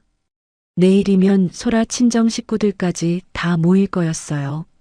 그 많은 사람들 앞에서 서울대라는 가짜 간판이 얼마나 우습게 무너지는지 저는 똑똑히 보여줄 참이었습니다. 그리고 저를 못 배웠다고 짓밟던 그 입들이 과연 누구를 향해 부끄러워해야 하는지도요. 3년을 참고 또 눌러온 이 억울함을 내일 저는 조용하지만 확실하게 되돌려줄 생각이었어요. 진짜와 가짜가 뒤바뀐 이 집의 저울이 마침내 제자리를 찾는 날이 밝아오고 있었습니다. 드디어 잔칫날 아침이 밝았어요. 저는 전날 밤을 거의 새우다시피 하고 새벽부터 다시 주방에 나가 상을 차렸습니다. 20가지가 넘는 음식을 큰 교자상 2개에 그득하게 올리고 나니 상다리가 정말 휘어질 것 같았어요. 시어머니는 그제야 흡족한 얼굴로 상을 둘러보시더니 저한테는 고맙다는 말 한마디 없이 이렇게만 이르셨습니다. 사돈댁 오시면 너는 주방에 있다가 상만 나르고 괜히 나서지 마라. 알겠니? 저는 알겠다고 대답하고 다시 주방으로 들어갔어요. 교자상 위에 올라간 음식들은 누가 봐도 정성이 가득한 상이었습니다. 윤기 흐르는 갈비찜에 색색으로 무친 나물에 노릇하게 부친 전까지요. 이 상 하나를 차리느라 제가 며칠 밤을 뜬 눈으로 세웠는지 손끝이 얼마나 갈라졌는지는 아무도 몰랐어요. 그래도 저는 상을 내려다보며 잠깐 마음을 가다듬었습니다. 오늘만큼은 이 상이 제 억울함을 씻어줄 무대가 되어줄 테니까요. 저는 앞치마 주머니 속 휴대폰을 한 번 더 만져보며 마음을 단단히 먹었어요. 손님 오실 시간이 가까워지자 소라는 곱게 화장을 하고 값비싼 원피스로 갈아입고 나왔어요. 반면 저는 기름때 묻은 앞치마 차림 그대로 주방 구석에 서 있어야 했습니다. 시어머니는 저를 슬쩍 보시더니 이러셨어요. 너는 사돈 앞에 그런 꼴로 나서지 말고 어지간하면 주방에만 있어. 상차림하느라 꾀죄죄해진 게 손님들 눈에 띄면 우리 집 체면이 뭐가 되겠니? 같은 며느리인데 한 사람은 귀한 손님이고 한 사람은 숨겨야 할 부끄러움이었어요. 저는 그 말에도 아무 대꾸하지 않았습니다. 이제 몇 시간만 지나면 이 모든 게 뒤집힐 걸 저는 이미 알고 있었으니까요. 낮 12시가 되자 소라 친정 식구들이 도착했어요. 소라 아버지는 점잖은 신사분이었고 소라 어머니는 화려하게 차려입은 분이었습니다. 소라 남동생으로 보이는 젊은 청년도 함께 왔는데 다들 어딘가 콧대가 높아 보이는 사람들이었어요. 그런데 그 화려한 손님들 틈에서 시아버지만은 주방의 선저를 힐끗 보시더니 안쓰러운 표정을 지으셨습니다. 아마 이 야단법석이 시아버지 눈에도 편치는 않으셨나 봐요. 하지만 그분 역시 시어머니 앞에서는 아무 말씀도 못하셨어요. 시어머니는 버선발로 뛰어나가 사돈 내외를 맞이하셨습니다. 그러고는 온 집안이 떠나가라 자랑을 늘어놓기 시작하셨어요. 아이고 사돈, 이렇게 훌륭한 따님을 저희 집에 보내주셔서 얼마나 감사한지 몰라요. 우리 소라가 서울대 나온 인재라 저는 며느리 자랑에 어디 가서 기가 안 죽어요. 그런데 저는 그 순간 소라의 표정을 놓치지 않았어요. 서울대 이야기가 나오자 소라 얼굴이 살짝 굳으면서 눈동자가 불안하게 흔들렸거든요. 소라는 애써 웃고 있었지만 손으로는 연신 치맛자락을 만지작거렸습니다. 저는 알 수 있었어요. 이 많은 사람들 앞에서 그 가짜 학벌 이야기가 오르내리는 게 소라한테는 살얼음판이나 다름없다는 거요. 소라가 어색하게 웃으며 슬쩍 화제를 돌리려 했어요. 아유 어머님, 그런 이야기는 이제 그만하시고 어서 식사부터 하세요. 하지만 시어머니는 그 말을 못 들은 척 계속 서울대 자랑을 이어가셨습니다. 소라 어머니도 딸 자랑을 거들었어요. 우리 소라가 어릴 때부터 워낙 공부를 잘했잖아요. 서울대 가는 게 당연했지요. 그 말에 시어머니는 더 신이 나셨고 거실은 온통 소라 칭찬으로 가득 찼습니다. 그때 시어머니 친척 한 분이 소라한테 이렇게 물었어요. 소라야, 그래 서울대 다닐 때가 좋았지. 요즘도 대학 동창들이랑은 연락하고 지내니? 순간 소라 얼굴이 하얗게 굳었어요. 소라는 요즘 다들 바빠서 통 못 본다며 얼른 말끝을 흐리고는 물잔을 들어 목을 축였습니다. 그 손이 미세하게 떨리는 걸 저는 주방 문 앞에서 똑똑히 봤어요. 저는 주방에서 상을 나르며 그 소리를 다 들었습니다. 그리고 문득 궁금해졌어요. 소라의 저친정 부모님은 딸의 학벌이 가짜라는 걸 정말 모르고 계신 걸까 하고요. 만약 정말 모르신다면 오늘 이 자리는 그분들한테도 지워지지 않을 기억이 될 거였습니다. 밥상이 오가는 사이 소라가 슬며시 주방으로 저를 찾아왔어요. 평소와 달리 목소리를 낮추고 웃는 얼굴로 이렇게 말하더라고요. 형님, 오늘 우리 친정 식구들 앞이니까 괜히 분위기 흐리는 일은 없었으면 좋겠어요. 형님도 이 집 체면이 걸린 거잖아요. 저는 그 말에 속으로 피식 웃었어요. 제가 뭔가를 알고 있다는 걸 눈치챈 걸까? 아니면 그냥 불안해서 하는 소리일까? 어느 쪽이든 상관없었습니다. 저는 그저 네 알겠다고 걱정 말라고만 대답했어요. 정작 오늘 이 집 체면을 바닥에 떨어뜨릴 사람이 누구인지는 소라 본인이 제일 잘 알고 있었을 테니까요. 상이 다 차려지고 10명이 넘는 사람들이 좁은 거실에 빙 둘러 앉았어요. 웃음소리와 잔 부딪는 소리가 오갔지만 저는 그 자리에 앉지도 못하고 주방과 거실을 오가며 시중을 들었습니다. 시어머니는 사돈 앞에서도 저를 하녀 부리듯 하셨어요. 얘 술 좀 따라라. 얘 국이 식었다. 얼른 데워 와라 하면서요. 보다 못한 소라 아버지가 큰 며느리도 앉아서 같이 드시라고 한마디 하셨지만 시어머니는 손을 내저으며 이러셨습니다. 아니에요, 사돈. 얘는 이런 게 더 편해요. 자리에 앉혀놓으면 오히려 불편해한다니까요. 사람을 사람 취급 안 하는 그 말에 저는 술병을 든 손에 절로 힘이 들어갔어요. 하지만 아직은 때가 아니었습니다. 저는 조금만 더 참기로 했어요. 소라 어머니는 제가 따라주는 술을 받으면서도 고맙다는 인사 한마디 없이 저를 위아래로 훑어보기만 했어요. 딸이 시집온 집의 큰 며느리를 그저 주방에서 부리는 사람쯤으로 여기는 눈빛이었습니다. 그 눈빛까지 더해지니 저는 오히려 마음이 더 차분하게 가라앉았어요. 오늘 이 자리에서 진짜로 부끄러워해야 할 사람이 누구인지 곧 모두가 알게 될 테니까요. 앞치마 주머니 속에는 제 휴대폰이 들어 있었어요. 그 안에 담긴 사진과 녹음이 이 화기애애한 자리를 순식간에 뒤엎을 수 있다는 걸 아는 사람은 그 방 안에서 저 하나뿐이었습니다. 그런 저를 남편만이 걱정스러운 눈으로 조용히 지켜보고 있었어요. 아침에 집을 나서기 전 제가 오늘 뭔가를 하겠다고 했던 그 말을 기억하는 눈치였습니다. 저는 남편과 눈이 마주쳤지만 아무 말 없이 고개만 한번 끄덕였어요. 솔직히 말하면 그 순간까지도 저는 잠깐 망설였어요. 이걸 정말 여기서 터뜨려도 될까? 괜히 나섰다가 내가 더 크게 다치는 건 아닐까? 심장이 미친 듯이 뛰었습니다. 예전에 저였다면 결국 또 이렇게 주방 구석에서 하루를 삼켰겠지요. 그런데 바로 그때 시어머니가 저를 완전히 다른 사람으로 만들어버리는 한마디를 하셨어요.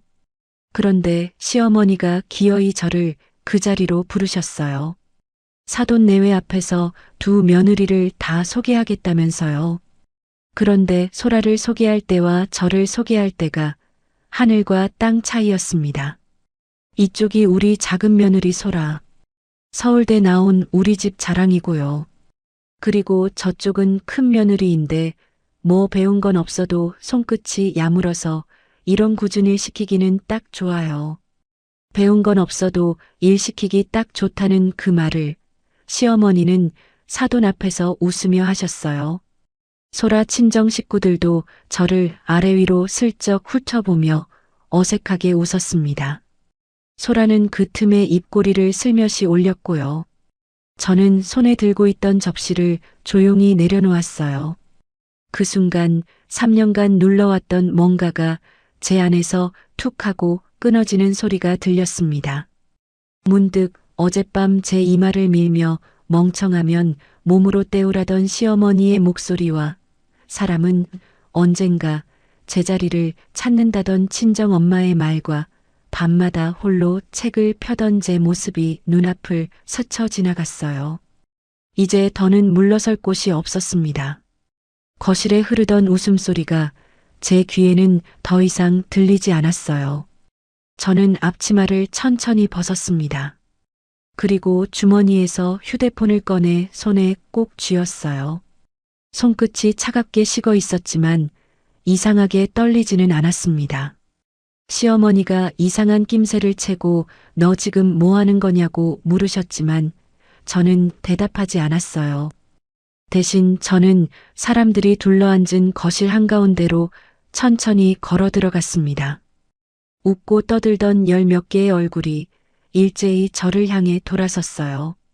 소라 얼굴에서 핏기가 싹 가시는 게 보였습니다.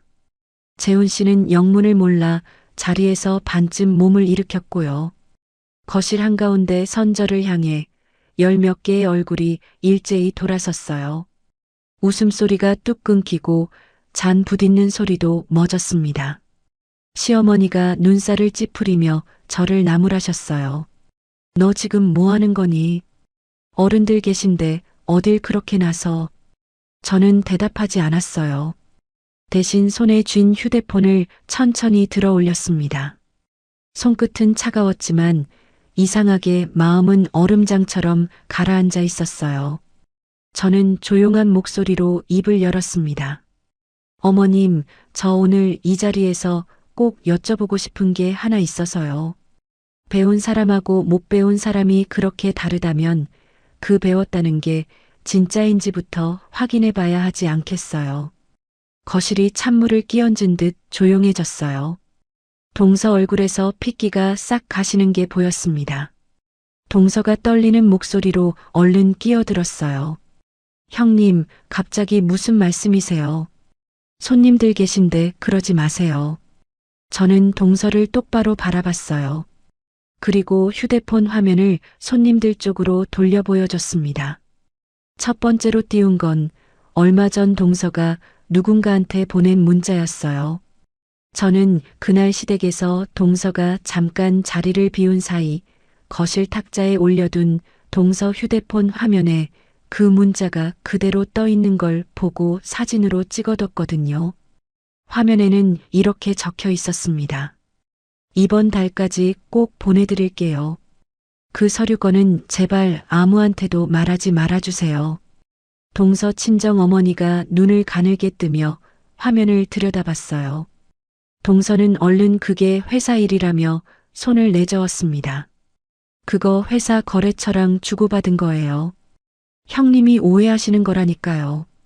저는 고개를 끄덕이며 두 번째 사진을 넘겼어요. 이번엔 동서가 그 업체로 돈을 보낸 결제 내역이었습니다. 사실 이건 제가 직접 알아낸 게 아니라 동서가 등 뒤로 봉투를 숨기던 그날 바닥에 함께 떨어져 있던 이체 확인증을 찍어둔 거였어요. 받는 사람 이름 자리에 어떤 업체 상호가 또렷하게 찍혀 있었습니다. 저는 그 상호를 손끝으로 짚으며 말했어요. 여기 이 이름 다들 한번 보세요. 저는 이게 무슨 회사인가 싶어서 며칠 밤을 잠도 못 자고 알아봤어요. 그러다 이 업체가 무슨 일을 하는 곳인지 제가 직접 전화까지 걸어봤습니다. 저는 세 번째로 그 업체와 통화한 녹음 파일을 틀었습니다. 좁은 거실 안에 낯선 남자 목소리가 또렷하게 울려 퍼졌어요. 어느 학교로 해드릴까요? 서울에 있는 유명한 대학들도 다 됩니다. 아주 감쪽같이 만들어드려요. 졸업증명서를 돈 받고 가짜로 만들어준다는 그 목소리가 흘러나오는 순간 거실 공기가 완전히 얼어붙었어요. 동서 아버지가 천천히 술잔을 내려놓으셨습니다. 시어머니는 그게 무슨 소리냐며 눈을 크게 뜨셨고요. 손님으로 오셨던 시어머니 친척분들도 서로 얼굴을 마주보며 웅성거리기 시작했어요. 저는 잠깐 숨을 골랐습니다. 여기서 급하게 쏟아내면 안 된다고 한 장씩 천천히 보여줘야 저 사람들이 빠져나갈 구멍이 없다고 밤마다 스스로에게 다짐하던 그 순서를 떠올리면서요. 저는 마지막으로 장롱 위에서 떨어졌던 그 서류를 찍은 사진을 화면에 띄웠어요. 낯선 지방 전문대학 이름과 졸업증명서 제작이라는 5글자가 선명하게 박혀 있었습니다. 동서가 나왔다는 학교는 서울대가 아니었어요. 여기 이 서류에 적힌 제가 이름도 처음 들어보는 학교였습니다.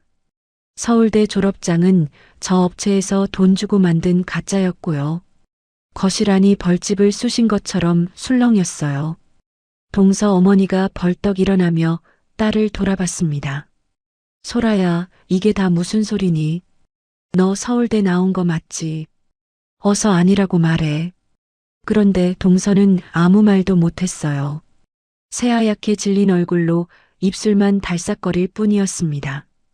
그 침묵이 그 어떤 말보다 확실한 대답이었어요. 동서 아버지 얼굴이 벌겋게 달아올랐습니다. 너 정말이냐? 우리한테까지 그동안 거짓말을 한 거야. 그 학교 등록금이라고 우리가 보낸 그 돈은 다 어디로 간 거고. 알고 보니 동서는 친정 부모님한테까지 서울대에 다닌다고 속이고 등록금 명목으로 돈을 받아 써온 거였어요.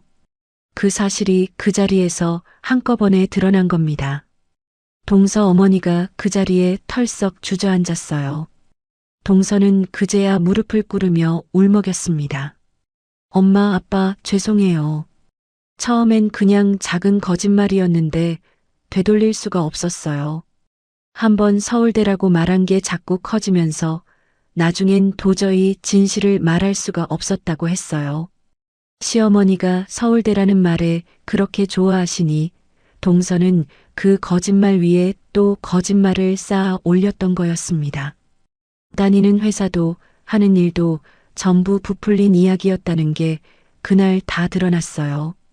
바로 그때였어요. 잠깐 화장실에 갔던 동서 남편 성진 씨가 그 광경을 보고 문 앞에서 그대로 굳어버렸습니다. 자기 아내가 온 식구 앞에 무릎을 꿇고 우는 그 장면을 하필 가장 늦게, 가장 결정적인 순간에 마주친 거였어요. 성진 씨가 떨리는 목소리로 물었습니다. 소라야, 지금 저게 다 무슨 소리야? 너 서울대 나온 거 나한테도 거짓말이었어. 동서는 대답하지 못했어요. 그 침묵 속에서 3년간 이 집을 떠받치던 서울대라는 가짜 간판이 소리도 없이 무너져 내렸습니다. 성진 씨는 뒷걸음질을 치며 벽에 기댔어요. 서울대 나온 아내라며 어깨에 힘을 주고 다니던 사람이 그 자리에서 완전히 넋이 나가버렸습니다. 저는 그 광경을 조용히 지켜봤어요. 3년간 저를 주방대기 취급하며 가시돋친 말을 던지던 동서가 이제는 온 식구 앞에서 무릎을 꿇고 있었으니까요. 그런데 이상하게도 통쾌하기보다는 가슴 한구석이 서늘했어요. 사람이 거짓말 하나로 어디까지 무너질 수 있는지 그 끝을 직접 보고 있었으니까요. 그런데 정작 저를 무너뜨린 건 그 다음이었어요. 새하얗게 질려있던 시어머니가 갑자기 저한테로 성큼성큼 다가오시더니 제 손에서 휴대폰을 낚아채려 하셨습니다. 이 못된 것이 남의 집안을 아주 결단을 내는구나. 내가 우리 소라 서류를 몰래 훔쳐본 거지. 도둑질을 한 거야. 저는 어이가 없어서 그런 게 아니라고 했어요. 저는 그저 떨어진 서류를 봤을 뿐이고 진실을 확인했을 뿐이라고요. 그러자 시어머니가 제 어깨를 확 밀치셨습니다. 저는 뒤로 휘청하며 상 모서리에 부딪혔어요. 접시 몇 개가 요란하게 바닥으로 떨어져 깨졌습니다. 그런데도 시어머니는 멈추지 않으셨어요. 짝! 손을 번쩍 들어 올리시더니 사돈내외가 다 보는 앞에서 제 뺨을 때렸어요. 이게 다 내년이 시기에서 벌인 짓이잖아. 못 배운 게 배운 사람을 어떻게든 끌어내리려고. 뺨이 얼얼했어요. 눈앞이 핑 돌았습니다. 저는 뺨을 감싸 쥔 채 이 집에서 결국 죄인이 되는 건 언제나 저구나 싶어 서러움이 왈칵 밀려왔어요. 가짜를 밝혀낸 사람이 오히려 도둑으로 몰리고 뺨까지 맞아야 하는 이 집이 그 순간만큼은 정말 지긋지긋했습니다. 바로 그 순간이었습니다. 그때까지 자리에서 굳은 듯 지켜만 보던 재훈 씨가 천천히 일어섰어요. 그리고 3초쯤 아무 말도 하지 않았습니다. 온 거실이 재훈 씨 입만 바라봤어요. 그 3초가 저한테는 어찌나 길게 느껴지던지 저는 또 이 사람이 그냥 넘어가려나 싶어 가슴이 철렁 내려앉았습니다. 그런데 재훈 씨는 제 앞을 가로막고 서더니 시어머니를 똑바로 바라보며 아주 조용한 목소리로 입을 열었습니다. 어머니, 방금 그거 뭐 하신 거예요? 지금 제 아내한테 손을 대신 거예요. 시어머니가 당황해서 말을 더듬으셨어요. 아니, 얘가 먼저 남의 서류를 훔쳐봐서 수아가 3년 동안 이 집에서 어떻게 살았는지 저 다 알아요. 멍청하면 몸으로 때우라는 말까지 들으면서 이상 혼자 다 차렸고요. 근데 이제는 뺨까지 맞아야 돼요? 재훈의 목소리가 조금씩 떨리기 시작했어요. 저는 남편의 등을 바라봤습니다. 3년 동안 늘 물러서기만 하던 그 등이 그날은 처음으로 저를 지켜주는 벽처럼 단단해 보였어요. 결정적인 순간마다 스르르 물러서던 이 사람이 드디어 제 앞에 버티고 선 겁니다. 재훈 씨는 잠깐 숨을 고르더니 온 식구가 다 듣도록 또박또박 말했습니다. 우리 당장 분가할게요. 어머니는 앞으로 재수 씨랑 사세요. 그 한마디에 온 집안이 얼어붙었어요. 시어머니 얼굴이 하얗게 질렸고 동서는 무릎을 꿇은 채 고개를 들었습니다. 시아버지도 놀란 눈으로 아들을 바라보셨어요. 저는 뺨을 감싼 손을 천천히 내렸습니다. 3년간 저를 짓누르던 그 무거운 공기가 그 한마디에 스르르 갈라지는 것 같았거든요. 시어머니는 그제야 사태가 심각한 걸 아셨는지 목소리를 확 바꾸셨어요. 재훈아, 애미가 말이 좀 심했다. 그래도 그렇지 어디 애미를 두고 나가겠다는 말을 그렇게 쉽게 하니. 하지만 남편은 더 이상 흔들리지 않았어요.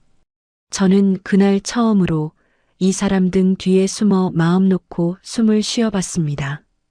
그리고 조용히 생각했어요. 이제 이 집에서 진짜와 가짜가 뒤바뀐 저울이 마침내 제자리를 찾으려 하고 있다고요.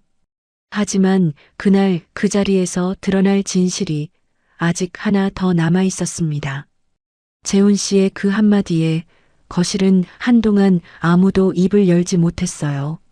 좁은 집안에 열 몇 명이 빼곡히 앉아 있었지만 숨소리 하나 들리지 않을 만큼 조용했습니다. 시어머니가 가장 먼저 정신을 차리시더니 이번엔 목소리를 확 바꿔 애원하기 시작하셨어요. 예, 재훈아. 내가 지금 무슨 말을 하는 거니? 애미를 두고 나가겠다고.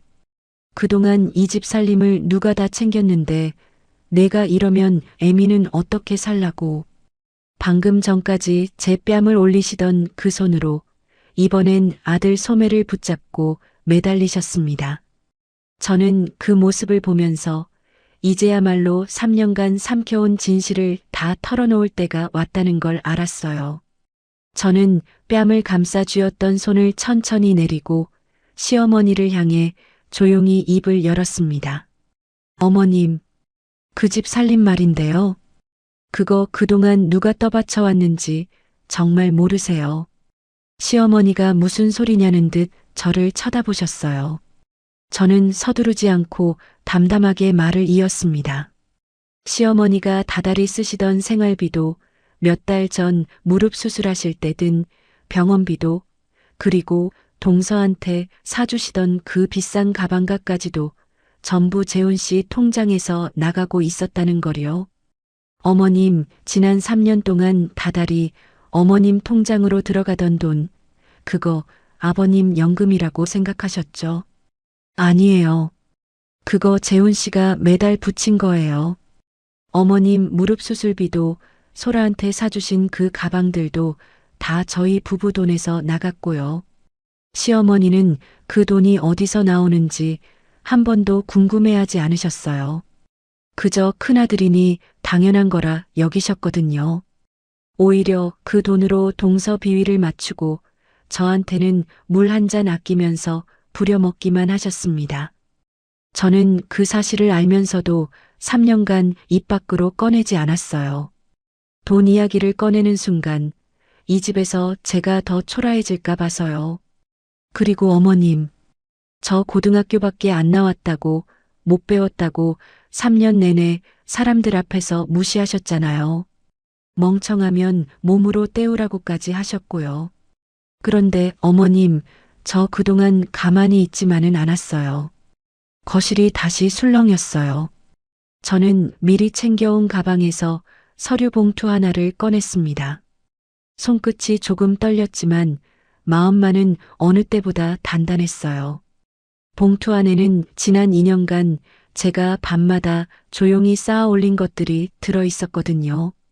제빵 기능사 자격증부터 시작해서 그 위 단계 자격증까지, 그리고 제 이름 석자가 또렷하게 박힌 작은 공방의 사업자 등록증이었습니다.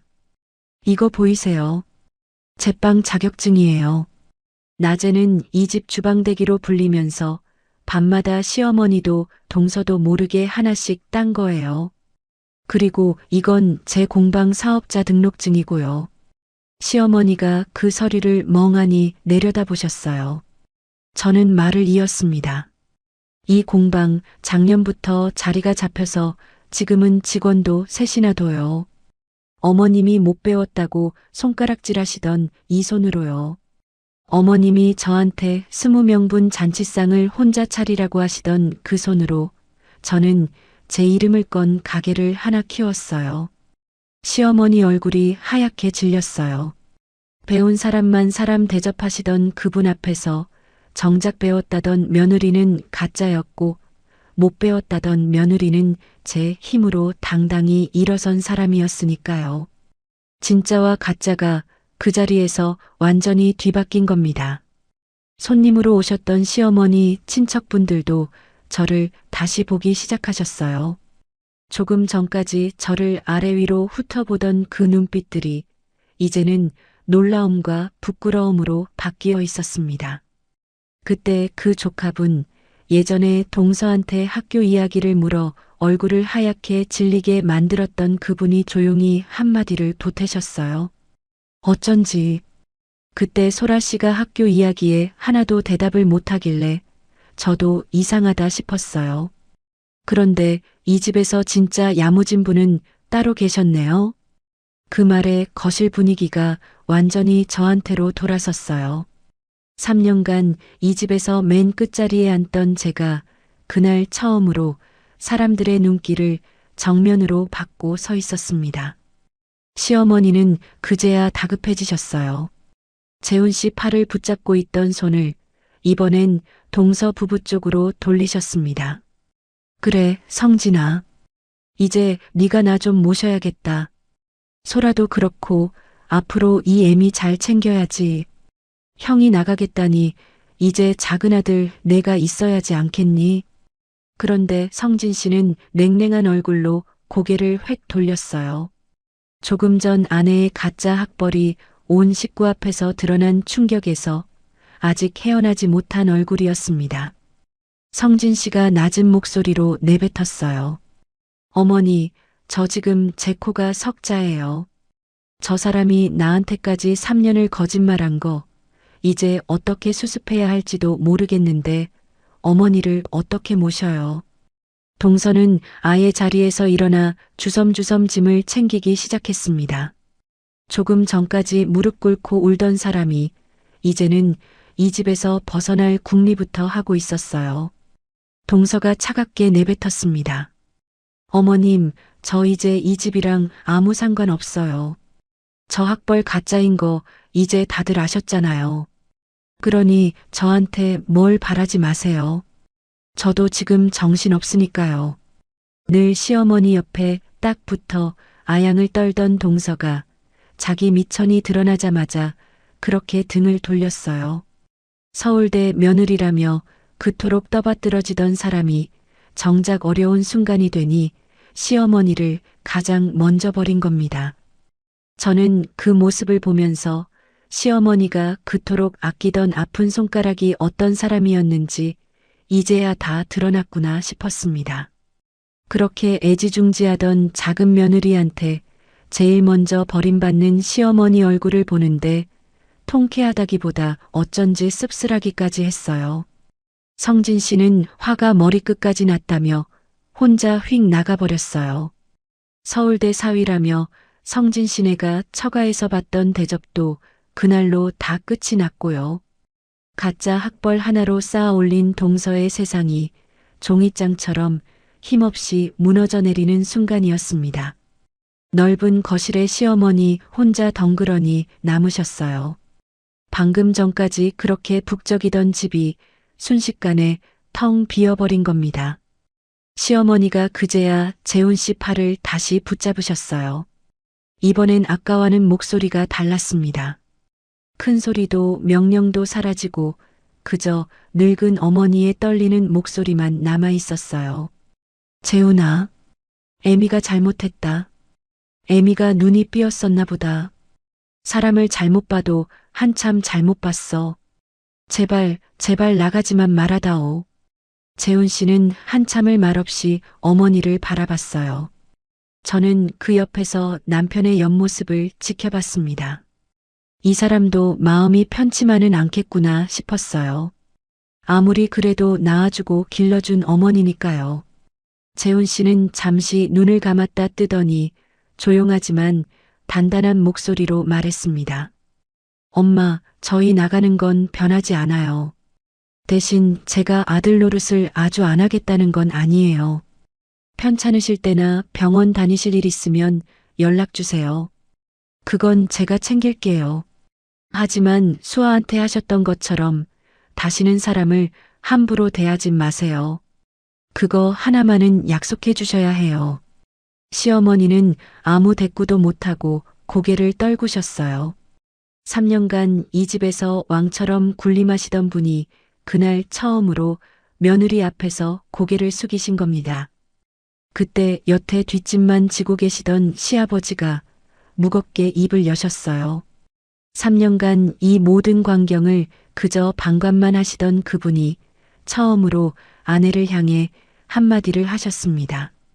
임자, 이제 그만합시다. 그동안 우리가 저 아이한테 못할 짓을 참 많이도 했어. 나는 다 보면서도 당신 잔소리 시작될까봐 아니 귀찮아서 모른 척했던 거야. 그게 제일 부끄럽구먼. 그 말에 시어머니는 결국 소파에 털썩 주저앉으셨어요. 늘 당당하던 그 어깨가 그날따라 유난히 작아 보였습니다. 저는 그 광경을 보며 오래도록 기울어 있던 이 집의 저울이 마침내 제자리를 찾아가는 걸 두 눈으로 똑똑히 봤어요. 집을 나서기 전 시아버지가 저를 조용히 부르시더니 제 손을 꼭 잡으셨어요. 수아야, 정말 미안하다. 너 같은 사람을 우리가 몰라봤어. 너는 어디 가서든 잘 살 아이다. 이 늙은이는 그거 하나는 확실히 알겠구나. 저는 그 말에 코끝이 찡했습니다. 이 집에서 저를 끝까지 사람으로 봐주셨던 그 한 분이 이제는 저를 자랑스러워해 주시는 것 같아서요. 저는 애써 웃으며 고개를 끄덕였어요. 재훈 씨가 제 손을 잡고 현관을 나섰습니다. 3년간 죄인처럼 고개 숙이고 드나들던 그 문을 저는 그날 처음으로 고개를 똑바로 들고 나섰어요. 등 뒤로 문이 닫히는 소리가 이상하게도 그렇게 후련할 수가 없었습니다. 엘리베이터를 기다리는데 재훈 씨가 제 손을 꼭 쥐며 나지막이 말했어요. 미안해. 진작 이랬어야 했는데 3년이나 걸려서. 저는 고개를 저으며 대답했습니다. 아니야. 지금이라도 일해줘서 고마워. 나 오늘 태어나서 제일 홀가분해. 건물 밖으로 나서니 봄바람이 얼굴에 부드럽게 스쳤어요. 저는 그제야 길게, 아주 길게 숨을 내쉬었습니다. 3년간 제 어깨를 짓누르던 그 무거운 짐이 그 봄바람에 실려 어디론가 다 날아가 버리는 것 같았거든요.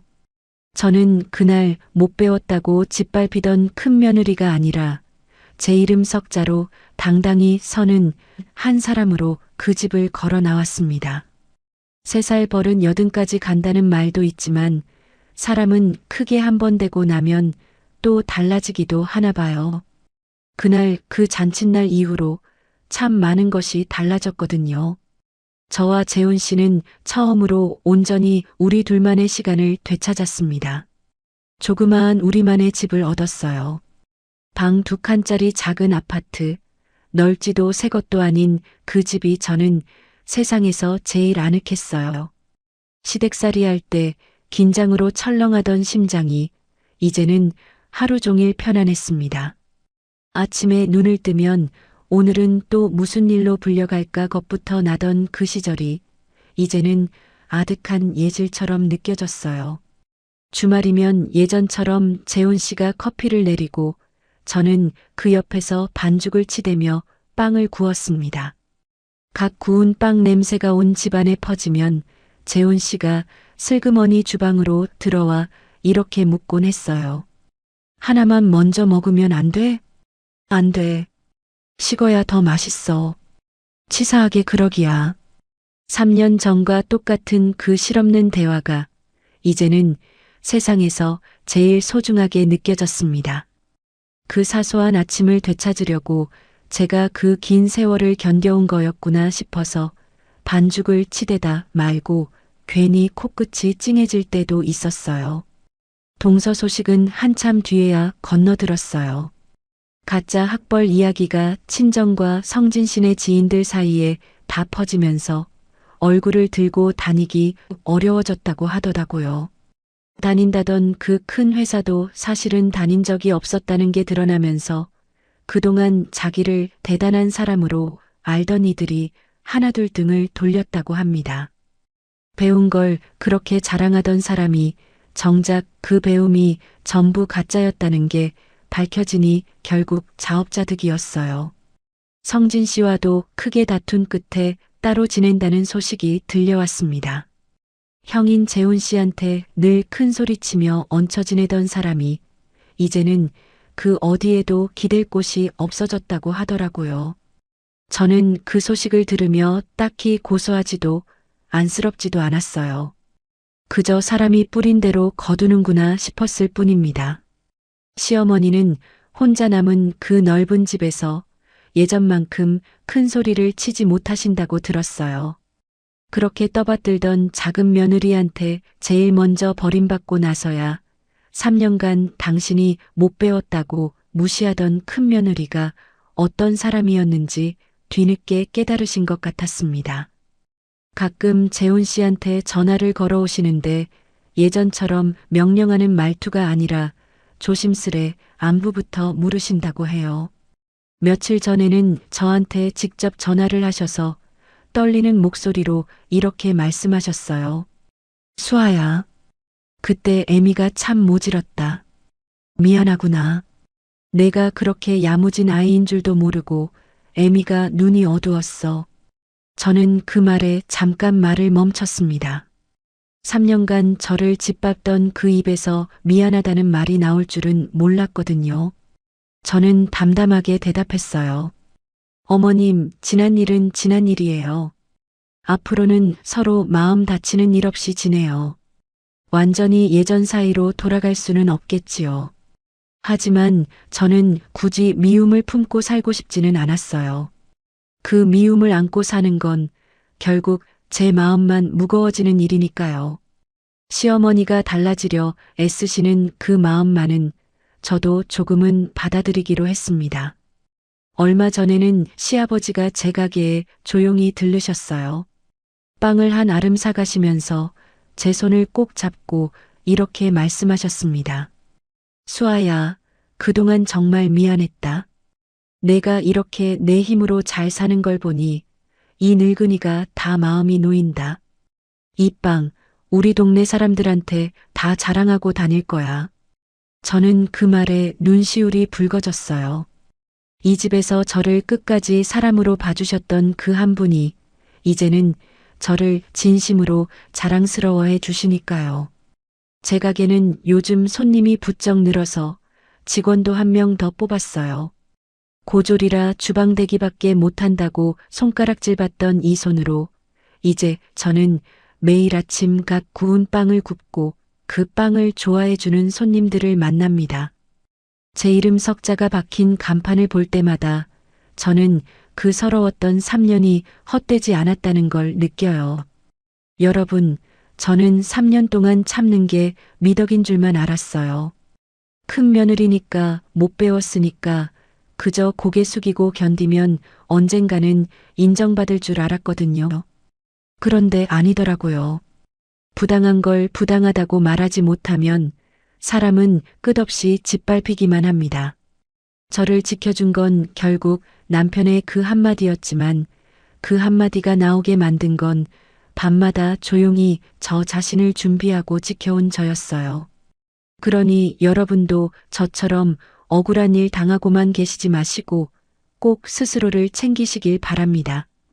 배움이 짧다고 가진 게 없다고 누가 함부로 여긴다 해도 여러분의 값어치는 그런 걸로 정해지는 게 절대 아니에요.